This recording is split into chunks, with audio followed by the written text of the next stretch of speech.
Held Captive Media fans, we're back again. It's me, your beloved Logan. I got Zane here. We got the oh so beautiful, always has the best takes on everything. Spider-Man loving Lady Fran. Hi. I love the instant hostility to a compliment. Oh my gosh. All right, guys. What we're basically doing on this show is we try to take the news stories that come out during the week, at least I do, because I'm so deep in on them, and I try to explain to my friends basically like what's happening in the world of news, like what's coming up, what's going to come out. And I just wanted to start it with this first story. You guys are seeing this Friday, and the new weekend's about to start for the box office, you know, the box office race as they call it. But just this last week, we had one of the most iconic box office matchups in history. This one is actually coming to us from The Hollywood Reporter. Elvis has danced ahead of Top Gun Maverick to officially win the weekend box office race and top the domestic chart in its debut. In a rare box office near tie, Sunday, studios estimate that Baz Luhrmann's biopic, starring Austin Butler as Elvis Presley, if you haven't heard of it, and Top Gun Maverick each earned $30.5 million as of Saturday night, having only Top Gun beat it by $176 flat. Really? So it ended up beating it by that? Well, by Sunday, which we just got the numbers for this right before we went live, just today they found out on Sunday that Elvis barely beat it out. Barely. I mean, we're talking under thousands beat it, which is huge because if you actually like analyze the two movies, you have Elvis coming out in its first weekend. Huge picture. Everybody's been talking about it for like award season stuff. And then you have Top Gun, a movie with IP 36 years old in its fifth weekend, almost beating it again. Wow. And then on top of that, Top Gun just became the first movie in 2022 to join the Billionaire Club as making $1 billion worldwide. And it's the only movie to do that, not comic book related, since 2015, I believe. Jeez. In a post-COVID era. So what I'm basically telling you guys this for is a couple reasons. For one, I want to know your reactions to the Elvis movie, if you guys are interested in seeing that, as well as the Top Gun stuff. But I also just want to talk to you guys about what do you think this means for the future of box office films? Do you think that maybe the superhero genre is coming to an end and more broad strokes films are coming out? Do you think people are just returning to the movies more? And do you think that Paramount is really stupid because a week from today, apparently, this movie is supposed to go on Paramount Plus, even though it's still making millions of dollars at the box office? Wait, which movie? Which movie? Top Gun. Top Gun, really? Already? Well, it's been out for 5 weeks. I mean, I feel like it could go even longer. I know. It was so fucking That good. was the conversation. People have always been like, I don't want to, I don't want to wait a really long time to get the movie from theaters to streaming. And most people go see it the first weekend. Well, this movie. Not this movie at all. I went Father's Day. Yeah, it was a big hit on Father's Day. And it was huge. And it's going to stay open till 4th of July. Yeah, as it should. As it should. Obviously. But the question is Paramount throwing away money to put this on Paramount Plus? Should they have kept it in theaters longer? Are they killing the theatrical window earlier than they should? But first, Franny, just any thoughts in regards to this story? There's so much to tackle from it. I kind of wanted to know your thoughts just getting all of this information. Yeah, I fucking loved the new Top Gun movie. It was so good. Miles Teller, oh my God. Miles Teller looked absolutely delicious. He wears the fuck out of that mustache. Oh my God. He wears the fuck out of it. The only bad thing, though, is men are going to start thinking they can pull that off. No, they already are, and all of them look like Paul Blart. Like, you don't look like Miles Teller, like, please. Yeah. Grab a razor. Yeah. But yeah. Well, also, I'm excited to see Austin Butler as Elvis, of course. Uh-huh. So, like, two just well, hearing that it just squeaked, it finally took down the behemoth that is Top Gun. That makes me want to see it so much because I love Top Gun, and I mean, if it beat it, I feel like that's really saying something for the movie. Zane, what are all your thoughts on this? So my thoughts are actually, I couldn't care less about either of these. Wait, really? Okay. Hear him out. So, listen, it's not surprising like Top Gun. I'm shocked, No, though. listen. Before this year, Top Gun was a 30-plus-year-old film. Yeah, but I feel like that's I feel like that's a movie you'd like. Seen by Top Gun is a classic. And it's been embraced by the LGBTQ community. I What's want up? That's to because hear that him defend volleyball why he scene doesn't is gay fucking as like. fuck. No, it's because the Right. whole movie is gay as fuck, but that's fine. You got to defend this shit to me. I don't understand why I don't like Top Gun. Like Gun you were talking about like, can something that's not a comic book movie take over the? It's still not an original IP. It's still It's an IP from 30 fucking years ago. but it's something that everybody fucking loves. Top Gun. No. You can't sit here That's and where tell you're me wrong. That is where you're wrong. I can break down to you as a film fan. The level of interest in Top Gun was wavering for many years. It helped at the time it came out. It was a pop cultural zeitgeist, but it was exactly that, involved in the culture of the time. As time has marched on, people have forgotten about Top Gun. You'll mainly find the two fan bases being LGBTQ or former Air Force and naval vets. Like those are the two classes. Those are the two classes that love this movie. It was not broad enough. I mean, this movie, the first one didn't make anything near $1 billion. No, but at the time, anything no near. movies really were. Titanic made a shit ton of money, and many before that. And I'm not saying that Top Gun isn't a great movie or anything. It's not probably one of my favorites, but it's a good movie. It's a good watch. But I just, when they were like, "Oh, we're gonna drag Tom Cruise back onto the screen. You can't take me out of the cockpit." Drag. I don't know about drag. It's just it felt. The dude is still Excuse doing you. his own stunts. Listen, you can say whatever you want about his middle tooth and his weird religion. No offense. But the man is still doing got his it, own too. stunts. And he did a volleyball scene or a little reprisal, if you will, a little sequel bit, you know what I'm saying? On the beach where they're playing football. And let me tell you something. People can say what they want, but Tom Cruise is a unit. All right? Okay. He looks great for his did. age. So- great. I don't think this is a hot take. I think this is calling a duck a duck. The Top Gun movie is nostalgia bait. Incorrect, in my opinion. Now, I think that I the have reason not it's done seen- so well with the box office, that has to be a part of it, right? I mean, Yeah. there has to be, especially since this brought out an age group to the film. So, like, okay, so after COVID, there were plenty of people that returned to the movie theater, but one group that didn't really return to the movie theater were like the boomer age, right? They just didn't really feel the need to go back for something like Doctor Strange or any sort of animated film like Bad Guys. There wasn't anything pulling them to the theater. Yeah. And then they have this IP that at the time was insanely popular, has this cult following. And then you're putting that out there as like all this flight. They recorded hours and hours of real flight footage and it's all real. The nostalgia and the marketing obviously did wonders for this movie. And a lot of it is nostalgia bait.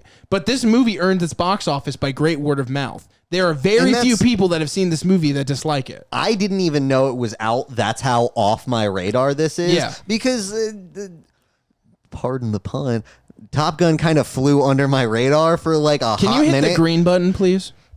That's right. No, That's hit the green button. No, hate this. But You deserve that. It's- You deserve that That one. was fucking horrific. Yeah. Go ahead.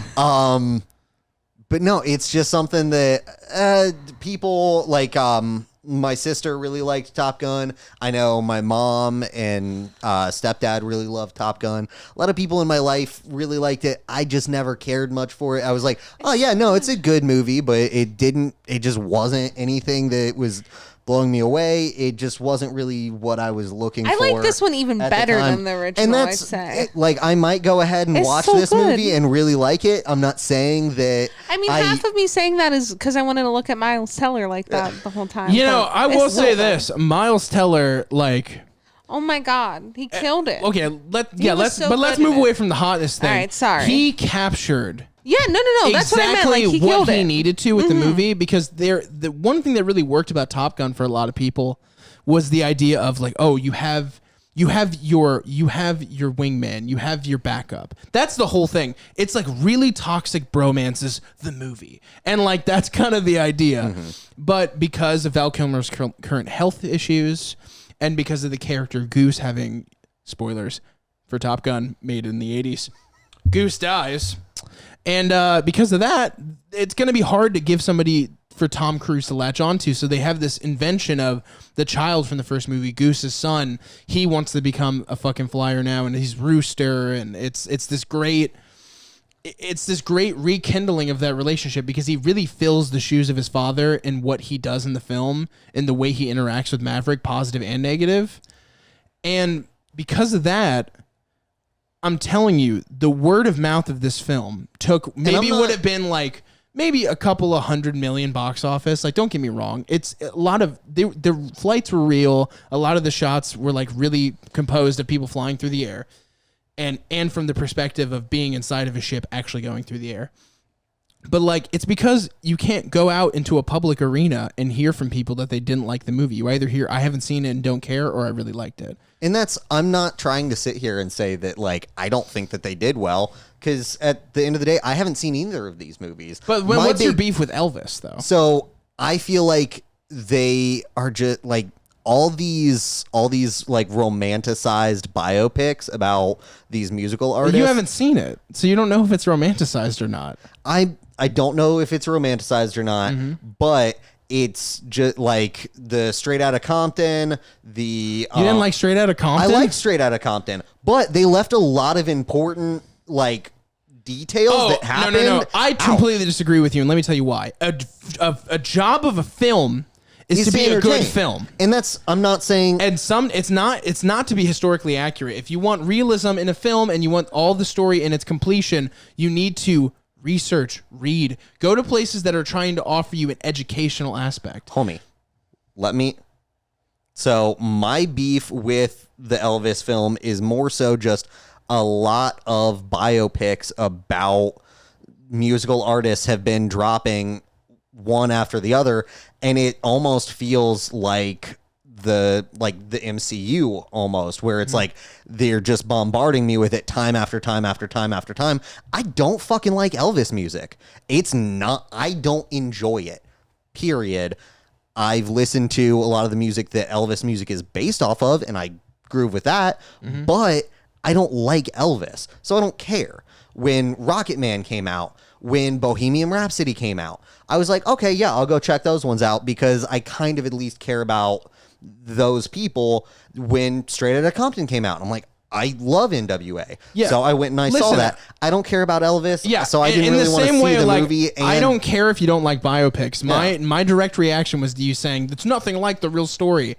Anybody who thinks that, I completely disagree with you. That's not the fucking point of a movie. That's the point that I was trying to make. Yeah.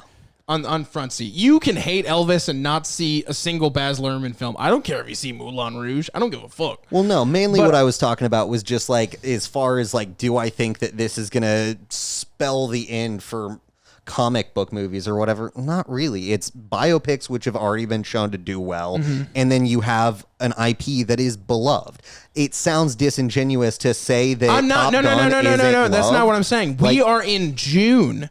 And the only billion-dollar movie with all the other comic book movies that have come out is only Top Gun this year. Yeah. That's the point I'm trying to make. Yeah, and I'm not saying that Top Gun didn't do really well, but And my point is you're seeing a dwindling interest from people in the superhero genre. People have MCU fatigue. That's what I'm saying. I think that's They're going to start investing more into IPs that are not related to superhero movies, and that's where I beg the question. Could this be nearing the end of a superhero renaissance? It might be. I mean, we're looking at Black Panther: Wakanda Forever being the 30th MCU film right around the corner. Yeah. So who's to say that they'll continue doing it at the scale they are, especially with things like Flashpoint happening with Ezra Miller and all the other issues that have come with these superhero films. I'm just wondering, where's the funding going to go? Because movie makers very rarely care about the opinions of the audiences. They care about the wallets. So if they think that these other projects, if they think Goonies 2 is going to do better than Doctor Strange 3, I promise you that Goonies 2 will come out much faster than Doctor Strange 3 or whatever it may be. Just giving examples. So that's kind of why I asked the question. But was there anything else you guys wanted to add to this story? No, I mean, I think I personally like the biopic genre. I guess it's become a genre because there are a lot of movies like that. I agree with that. I'm excited for this movie. I like Elvis music just fine. I'm not super interested in the Elvis music either. I love Baz Luhrmann. I love Moulin Rouge. I love his directing. I want to see the acting too. I'm really interested to see like Austin Butler and how well he does, because I've heard very positive things about his performance. He made me believe that there were Nazi bratwursts in a gas station and yoga hosers. I have faith in him as Elvis, and Tom Hanks as well. I'm super excited about. But guys, if there's nothing else really that we wanted to add. I just want to pose this question to you guys. You hear this news about this insanely close box office, about you hear our thoughts on biopics and everything else in between. Let us know in the comments what you think of all this. Let us know if you like Top Gun or if you think that the giant praise around it is totally overblown. Are you hoping that it comes to Paramount Plus early? Are you thinking like, I'll never download Paramount Plus ever? Just let us know in the comments below what you think. And also, long live Moulin Rouge, baby. Hey there, Held Captive Media fans. It's Morbin time, and we're along with other stories that we've been doing, we're going to talk a little bit about Sony's Spider-Verse and what's going on with all that. Franny, you have an article for us. Yeah, this article comes from Screen Rant. Sony Pictures' Madame Web movie adds one more to its cast, as Emma Roberts is the latest to join Sony's Spider-Man universe. After the success of Venom in 2018, Sony began ramping up plans to use the Spider-Man-related Marvel characters it owned the rights to. Yeah, so if you guys don't know about the Sony Spider-Verse, a long time ago when Marvel was pretty much nothing as far as like film rights IP, they were selling off different iterations from Marvel's comics to different studios. For instance, Fox got a hold of X-Men, and Sony and Paramount at the time, I believe it was, or maybe it was Universal, I can't remember who did this distributing, but they got Spider-Man. And as a result, they've held on to Spider-Man for dear life, lending it out to Disney for ridiculous amounts of money, and then putting out their own MCU films, only the Spider-Man ones, and making buku bucks at the box office. So one day, an executive decides, well, we got all these Spider-Man characters. Let's make a whole Spider-Man universe, like the MCU. It's like, we've already done that. And as a result, we've gotten the Venom movie with Tom Hardy. Watch Upgrade instead. No, I'm just kidding. And we, you really, I liked Venom. You're a fan of. When did you finish the first Venom movie? I didn't watch the first one. I watched the second one. Yeah, let's move on. And then of course there was Morbius, which has become so bad that Jared Leto had to like come out front and be like, "I'm totally in on the joke, guys. It's Morbin time," and like they put it back out into theaters as a meme picture. And it made, I think, $78,000, which, I mean, like, no offense, but Zane and I could make a movie tomorrow, put it out in a theater, and make something near that, as long as we told people at the door, like, please buy tickets. So it didn't do very well. And now they still have in development, and we didn't know whether it was going to be affected by the bad box office Morbius or not, but they've had this Madame Web project in development for a while with Dakota Johnson from 50 Shades of Grey, Bad Times at El Royale, whatever. And they just announced Emma Roberts from like American Horror Story, Nickelodeon, Disney bullshit. You know, I don't know what you know Emma Roberts from. You might know her from Nancy Drew, or you might know her from a good movie. I don't know. But I'm excited about this news. I want to give a benefit of the doubt to the filmmakers, even though the things that they made before were Morbius and the Power Rangers live action movie. I have some faith, just because the character to me is so interesting and weird, that they can do something fun with it. But what's your thoughts, Zane? What are your thoughts on a Madame Web movie with Emma Roberts and Dakota Johnson? So the thing is, I just keep looking over at Sony and I'm like, what are these choices? Like when you told me, you were like, Zane, they're going to do a Madame Web movie. I told him like 10 minutes before the show, too. I was like, who the fuck is Madame Web? And we're deep in the comics. Deep comic lore, yeah. And I'm just over here, I'm like, I've never heard of this character. I even I pulled up images of her to be like, have I ever seen this character? And I have not. For reference, guys, Madame Web in the comics is a paraplegic blind woman with psionic powers. Yeah.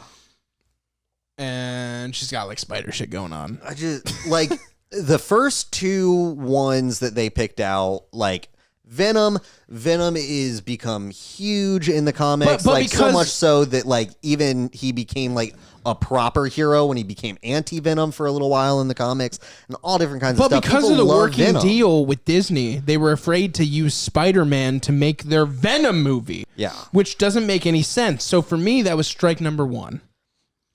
And then you've got Morbius, who like, again, a fairly like deep in the comics lore, like that is Morbius the living vampire. It's a nobody character, but it's also huge for the like supernatural side of Marvel. Yeah, like, that's what I was gonna get into. It's like the Moon Knight, like supernatural.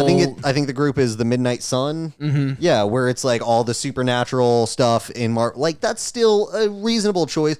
But then you have like Madam Web. One of the other IPs that they've thrown around is El Muerte. I know, bro. El Muerte is for you who I don't know who that is. It's not surprising. He's been in 2 comics. What? El Muerte is a character that has been in 2 comics. Period. Is that the one? I might be getting studios confused. Is Little Bunny playing El Muerte? I think it's Bad Bunny. Bad Bunny. Bad Bunny is playing El Muerte. I've heard that is going to be, before it's even come out, I've heard from people from like apparently like leaked plot ideas that is going to be one of the worst films ever. And I'm so hyped for that exact reason. One of the other things, like El Muerte does have a dope storyline. Like it's a masked wrestler from like Mexico. It's like a luchador superhero. His mask gets passed down generation to generation in his family, and it gives them supernatural powers. Okay. He like Spider-Man. He thinks that Spider-Man killed, or to get the powers, he has to kill Spider-Man to like fully absorb the powers and be taken in by the mask. And that's like his storyline is this mask that's passed down, and it's a cool enough storyline. But he's literally been used twice in the comics, and it's like this he's a new beyond character. obscure. He's super obscure, and it's like to pick him to get a movie, and to pick Madam Web to get a movie who I've never even heard of before. Yeah. It's like, why? Now we're being a little negative, but let's try to take it through like a positive sphere, right? Yeah. There are a couple of good ideas involving using comic properties that people don't know, and it was the same thing that we said when we covered Spot last week. You get the freedom. There's the freedom to do it, no preconceived notions. There's no idea of what fans want from this. But I think making it someone like Bad Bunny is going to basically be like, did you see the Luchador Bad Bunny movie? Like, I don't think people are going to attach to the character. I don't. But I've been proven wrong in the past. I didn't think Lego Movie could be a thing. There's a Pop-Tart movie in the works. You cannot anticipate what is going to work. So I'm going to this optimism. I'm a fan of Emma Roberts. I'm a fan of Dakota Johnson. Franny, what do you think when you hear that casting? It's becoming like a femme fatale cast too, which definitely. I like.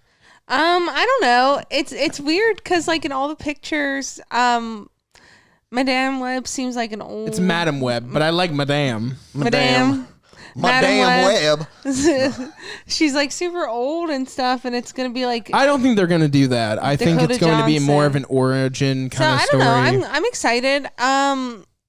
The cast leads me to think it might be like a bit of a comedy.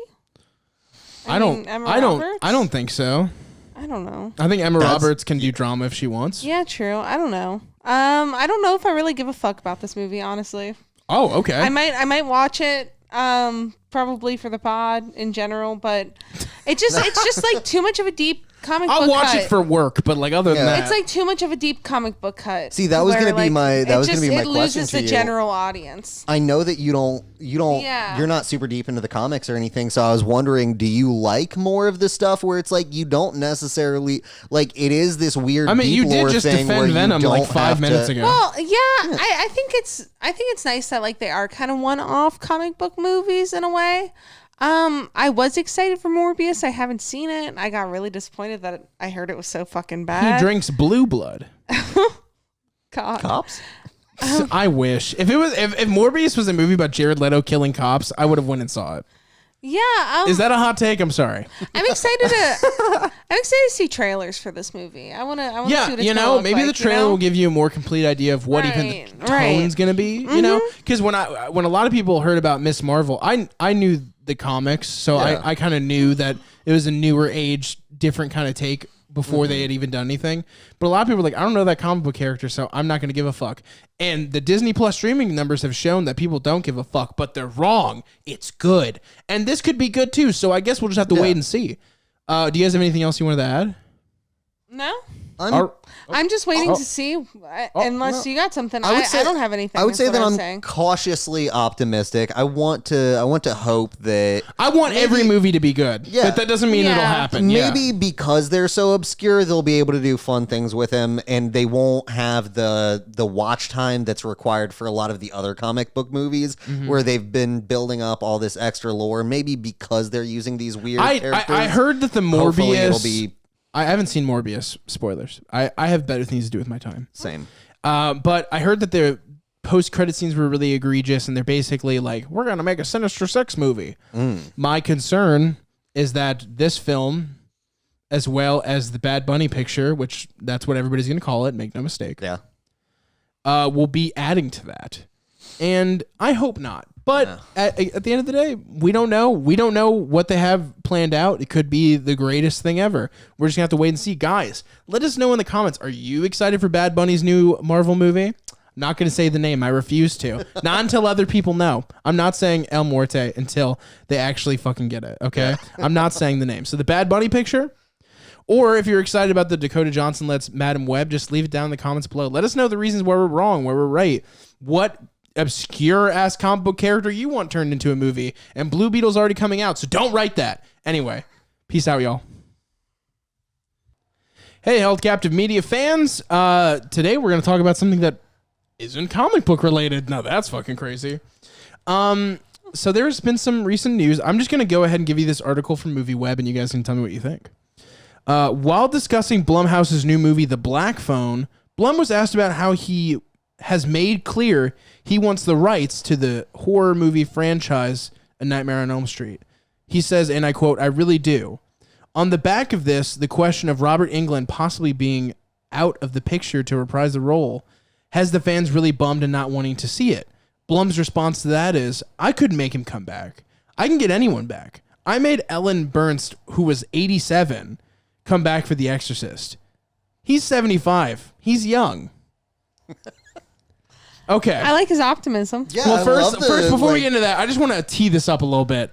So, obviously, now is the best time for a Nightmare on Elm Street film with Robert Englund, because Netflix is literally doing that right now with Vecna. Because you got Robert Englund, you got the premise of a Nightmare on Elm Street put into Stranger Things. So, right now, it's kind of what everybody's thinking. Everybody sees proof in concept that this show did great, and it's still doing great. And by the time this video comes out, it should be around or right when part 2 comes out. But what we're seeing now is a lot of like acceptance that wasn't there in 2011 when the remake came out. People are just hungry for another movie, but they'd be especially hungry for one with Robert Englund back. Franny, what are your thoughts on a possible Robert Englund reignition into the franchise? Like, are you a Nightmare on Elm Street fan? Or? Yes, for sure.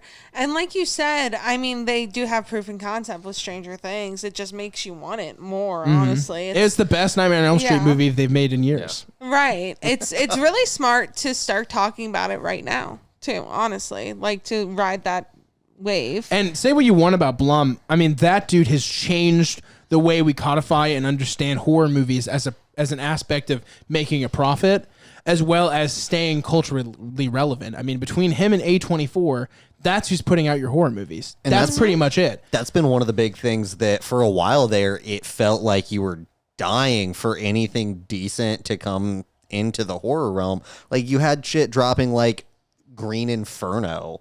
And that's a weird example. Like, that's an incredibly weird example. It's literally, bro. No, hold on, back up. You cannot use Eli Roth as an example. That doesn't make any sense. Choose something else, because that's basically being like, this Tarantino movie was kind of wacky and stupid. Well, that can happen sometimes. No. Eli Roth was not trying to make a horror movie per se. It's just like there was like all the Insidious movies and everything, and I know a lot of people love those. Every time I've watched any of them, I've just been like, wow, this isn't scary. Well, Blumhouse does great horror movies too. I mean, you have, I'm not saying that, but you have like Halloween, for instance, the remakes he's been doing with that. I mean, he has proof in concept that he can make a horror movie as a Blumhouse picture and it be even a remake of the ones from the 70s and 80s and it'd still be successful. And that's what I'm saying. Blumhouse has been doing great things. Like Blumhouse and A24 have been doing amazing things, breathing new life into the horror genre, because for a long time they're like, I remember like the Gallows. Like just a bunch of these just trash takes on horror movies that I was like, oh, okay, so we had a great bit during the slasher times. We kind of got a revitalization with Scream, and we just kind of died out for a while. And then Blumhouse and A24 brought it back. Like that's it. Just, I don't fully agree with your assessment, but I totally see your point being agreed upon by many people. A lot of people agree with you there. To 2000s to 2010, horror was kind of in a lot of people's opinion. Yeah. In my personal opinion. But getting to see them like just really take the reins of horror and make almost everything that drops just so much fun, and just like it feels like horror movies are back on the table. Personally, to me. And now they're always making money, which is the important part, because the now issue they can is dump money into it. Yeah, like you can't make every feature Muschietti's like It series, right? Like you can't have them be super huge blockbusters, because at the end of the day, genre film, as much as I think it's elevated and incredible, the viewing audience is always going to be split, and the people who are willing to go see a horror movie, their age is dependent. There's so many things that go into deciding whether a horror movie can make back a profit. The fact is, Blumhouse makes cheap movies with decent directors, as well as A24. And people just believe in the name too, honestly. Like we saw, I think the name is slowly coming back to being believed, but there was a time where if you said Blumhouse, somebody would be like, I'm not fucking going. That sounds horrible. And he's really kind of turned the tide with that and completely changed it. And that's something that I'm super excited for. But Franny, you hear some of this about, him coming back and everything. Yeah. And the franchises in general that Blumhouse has been working with. If you were going to pick like a horror franchise from your past to come out through a Blumhouse thing, what would you want it to be? What do you mean? Like, is there a horror franchise that isn't currently being worked on that you want them to make a movie of? I don't want them to redo any horror franchises. You just want it to be all new stuff. So are you in favor of them doing this Nightmare on Elm Street movie? Well, I mean, that's what I'm saying, because I know you hate remakes. I guess I'm just contradicting myself there. Yeah. I feel like Nightmare on Elm Street is something that can always be remade, because it is an undying concept in a way. Like he's not real, like he's real, but he's not real. He like lives on through the people he's traumatized, I guess, or like through traumatized people.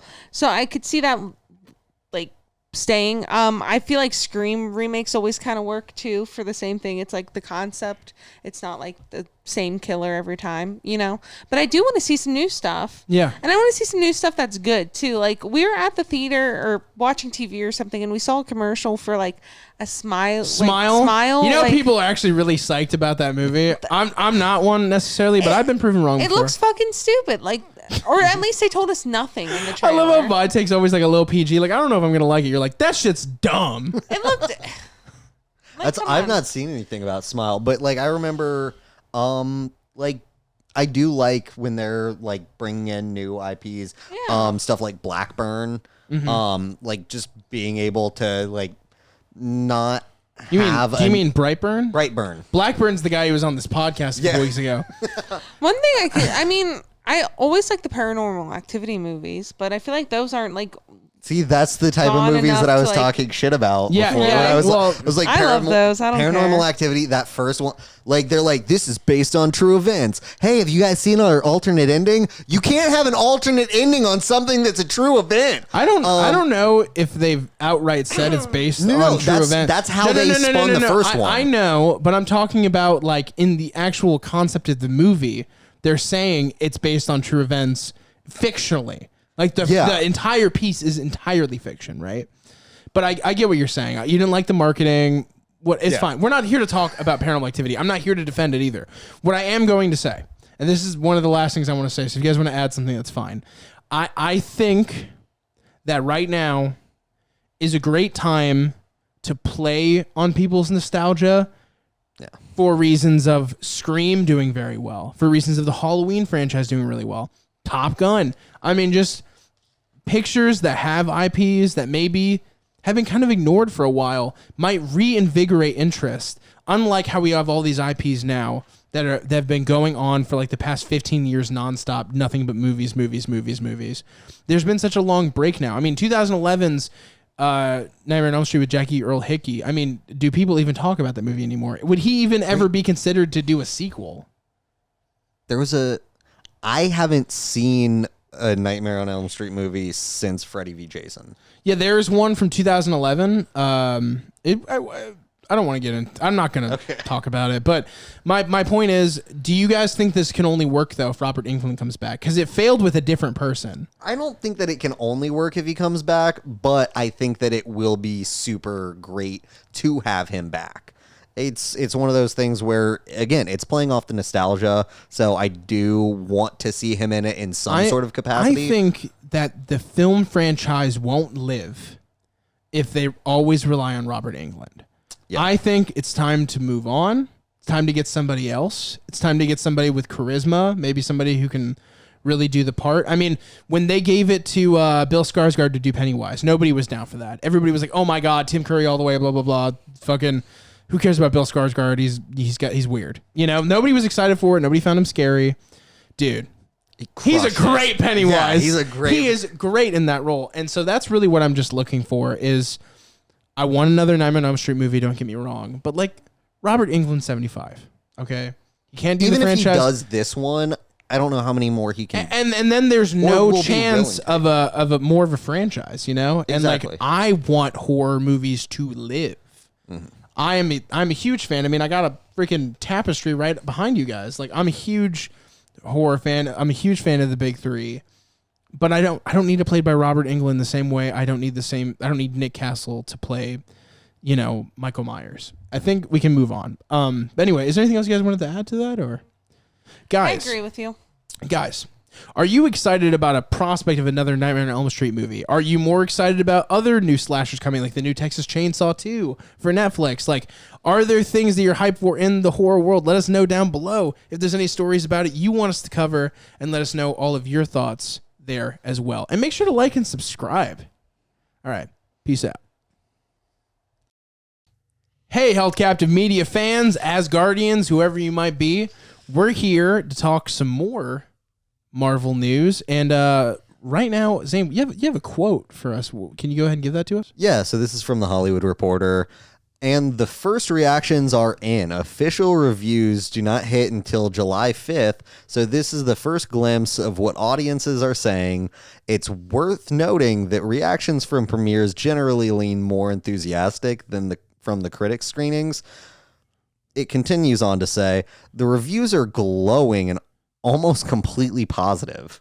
So we'll get into that. So basically, the premiere for Thor, Love and Thunder happened a little bit ago. I think it was earlier this week, or earlier the week we recorded. You guys, the movie's about to come out. So for people watching this, it's coming out like next week or so. Yeah. And the reactions have been insanely positive, which, you know, when Doctor Strange came out from its premiere, we had some mixed reviews and everything. And people, I think, as time has trudged on and the MCU has become bigger and bigger and bigger, people's standards are starting to raise a little bit, especially with so much interconnectivity and required watching involved. There's people who are just like, is it worth seeing these movies anymore? And everyone is saying that this is even better than Ragnarok, including director Taika Waititi. So that gets me super fucking hype. Having seen the trailers, having seen buff-ass Natalie Portman, oh my God. Jesus Christ, right? Dude. If there was ever a moment to make like, hey, we're going to make like a She-Ra, like live action, I'd be like, dude, Natalie Portman would fucking crush skulls on there, dude. She's so buff and fucking beautiful. It's amazing. I love it. But guys, you're hearing all this between Gore the God Butcher being played by Christian Bale and Chris Pratt actually returning as Star-Lord in the film. What are your anticipations for the movie? And do you have any interesting predictions? I can get into some of mine, but I want to hear what you guys have to say. I want to hear what Franny has to say. Yeah, me too. I'm very excited for this movie. I love the Thor movies. I love Thor. I love Thor Ragnarok. I thought that movie was great. I'm really, really excited for this movie. Natalie Portman's a great actress, and you're right, she does look amazing for the role. Oh my gosh, you're not kidding. I'm just super excited, and I love like like a strong female lead, especially in a superhero movie. When they first announced that Natalie Portman was going to be the Lady Thor, right? I was a little hesitant. I was And like, I she's was kinda too. tiny And then mousy. I saw like this panel. I don't know if it was Comic-Con, whatever. I don't know what panel it was, but it was Taika Waititi introducing Natalie Portman, and he like got down on his knee and like offered up, like a fake Mjolnir, and you just see how buffed out Natalie Portman looks through like her shirt, and you're like, she went to work. Yeah. Like she did the Kumail Nanjiani fucking drip or whatever the fuck got him there, because she looks just buffed the hell out. It's crazy. And now I'm psyched for it. Something that I was really almost not against, but just like, I don't know how this is going to vibe. Like, I don't know if Natalie Portman can pull off the big muscly superhero. And that's what I wanted her to be. And that's what the fuck she came to do. She came to work.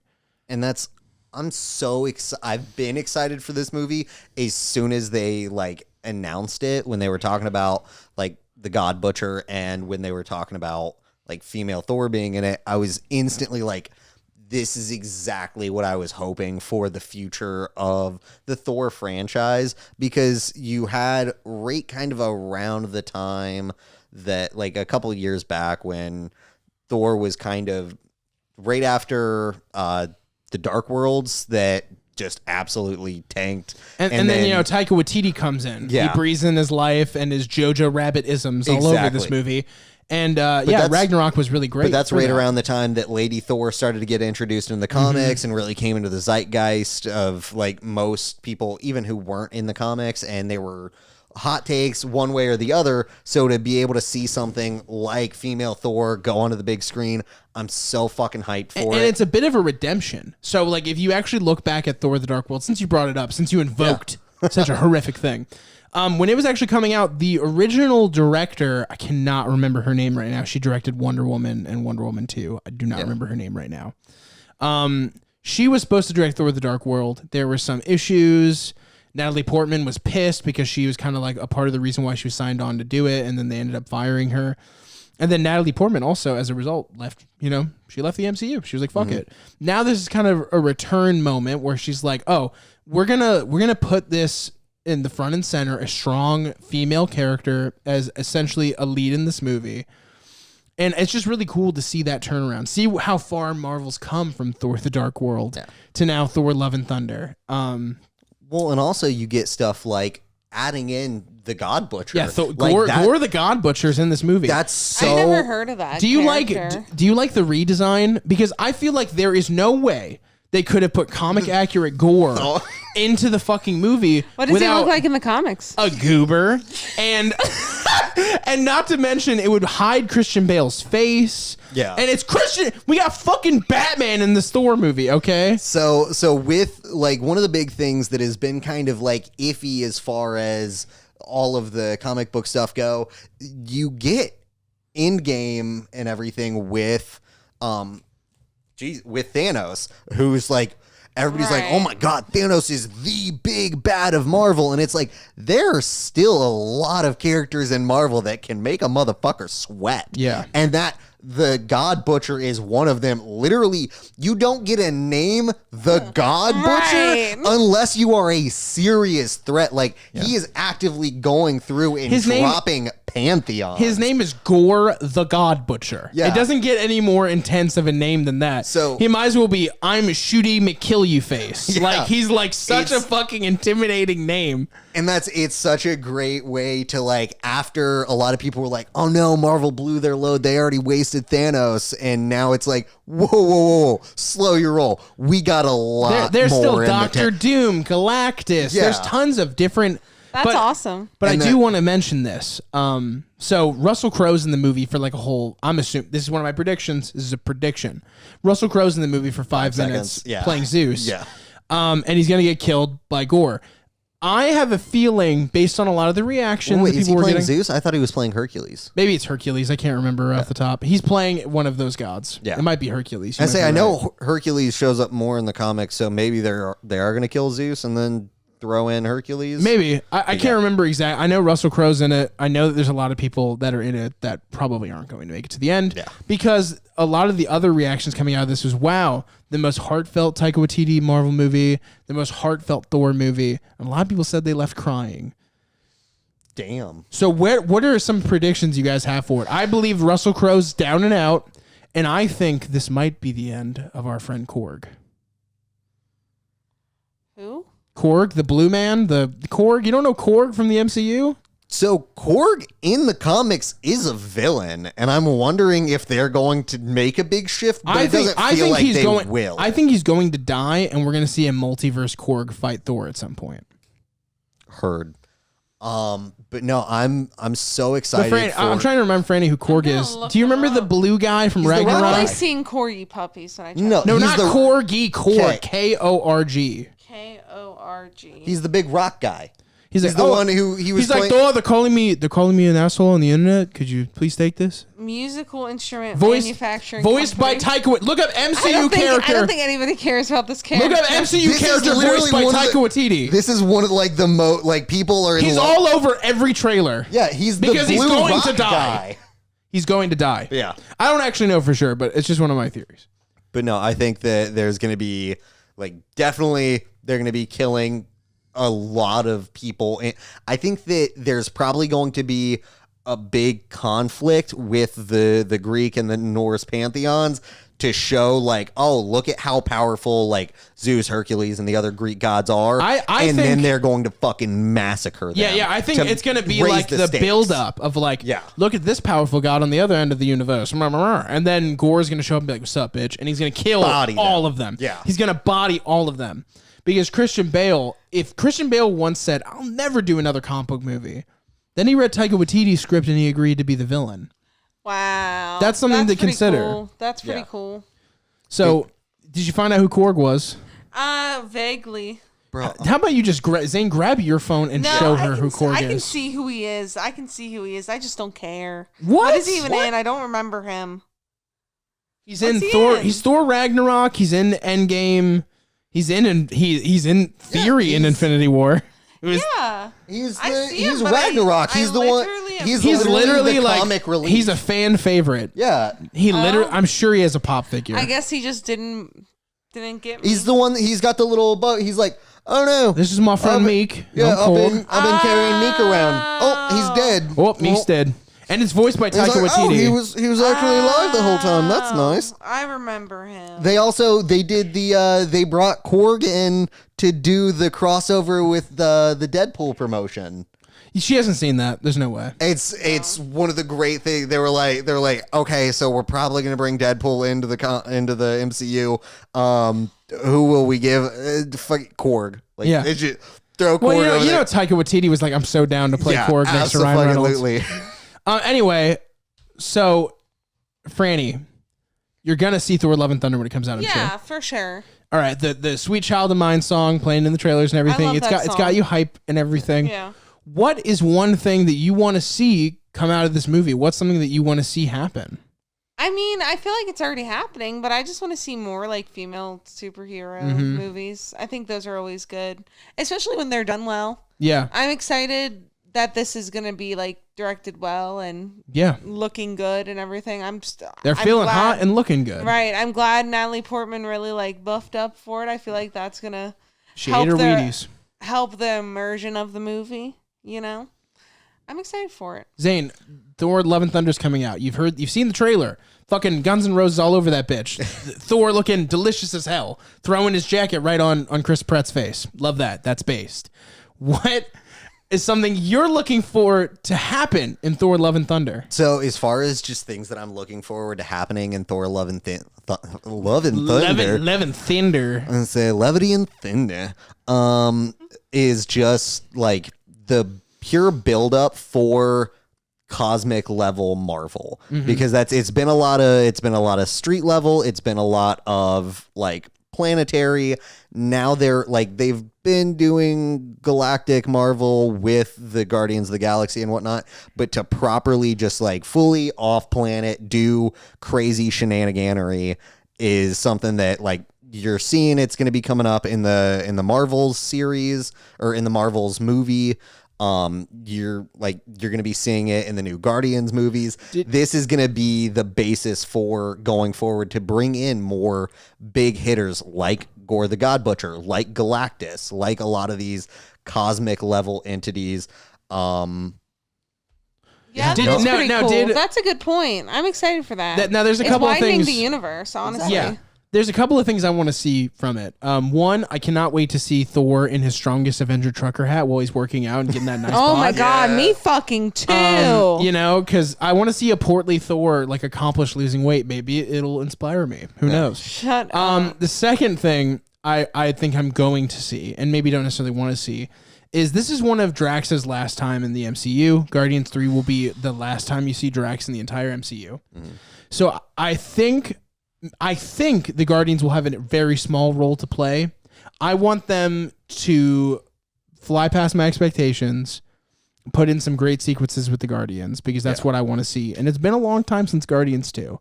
So it'd be really good to see that group, you know, kind of come back together a little bit before we jump into Guardians 3, the last movie, you know?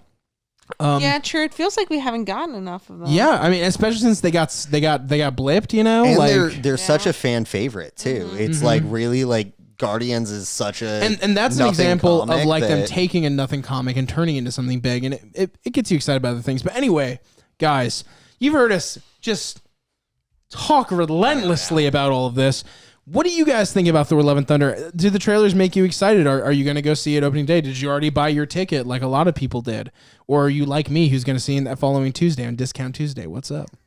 Leave your comments down below and make sure to like and subscribe if you want more Marvel news, any news, movie news about whatever. Tell us in the description in the comments what you want and we'll work on that for you. Just make sure you subscribe and peace out.